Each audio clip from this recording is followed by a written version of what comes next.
Hey there YouTube. Today I'm going to show you guys my E-Z-Go Elite Lithium cart, and today I'm going to tell you why you should buy a lithium cart over a traditional battery golf cart.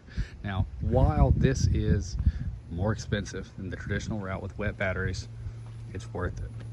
For instance, with wet batteries, this entire section under the seat would just be taken up by batteries, and maybe even a little bit up under the back portion of the seat. So this is the version 1 of the Lithium, and now this is expandable.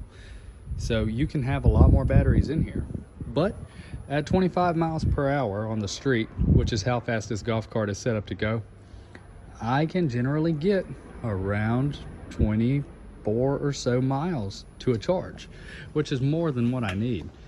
So, and if I'm going slower, I can go a lot farther than that. So the faster you're going, you're going to waste more battery life.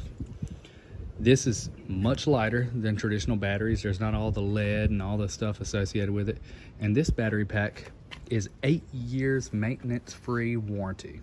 So you don't have to touch these batteries. And if in 8 years everything's still going fine, you still don't have to touch them. You never touch these batteries, but they're warranted for 8 years where you don't have to do anything. You'd be lucky to ever get that type of life out of a traditional set of batteries. Now, this is 2 Samsung batteries, and it is expandable up to 2 more sets of these batteries. So you could go all the way up under here. The E-Z-Go is lithium batteries with an AC motor. So it actually converts to AC power from DC. And guys, that is the way to go. Not all carts are AC with lithium. Sometimes you just have lithium batteries, but the AC just adds to more efficiency. Now, these batteries, you can add up to 2 more sets, like I said, effectively tripling your range by tripling your amp hour rating. But with lithium, there's a bunch of pros.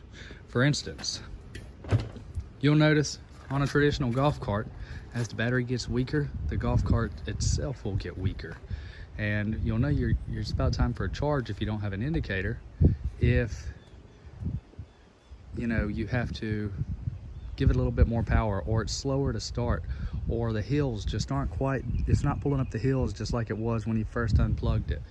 With lithium, you've essentially got full power until it is dead. It's like a drill. Nowadays, a drill, when you pull the trigger, when the battery's dead, it just cuts out all at once. Now, there are features involved to help you prevent from getting that low. For instance, you have a charge indicator, and once it reaches a certain percentage, it will slow down and go into essentially a limp mode in order to conserve power. But overall, batteries are much lighter.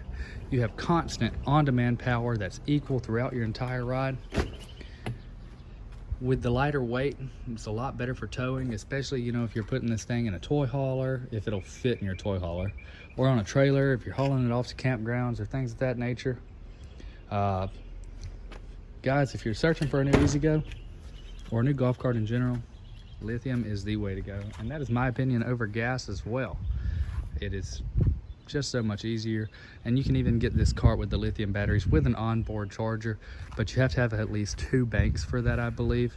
I just have the standard 1 bank, and I'm curious to know if it can be expanded to a 2nd bank if I were to end up riding it more. But like I said, when we generally ride it, we can probably go 10 miles at a time. For instance, I went 14 miles the other day and came back and I had a 65% charge. Go with the lithium, guys. Forget the gas. Gas is already so hard to get in a golf cart with all the stuff going on with COVID and all that junk going on. And yes, it's more costly, but you will not regret it.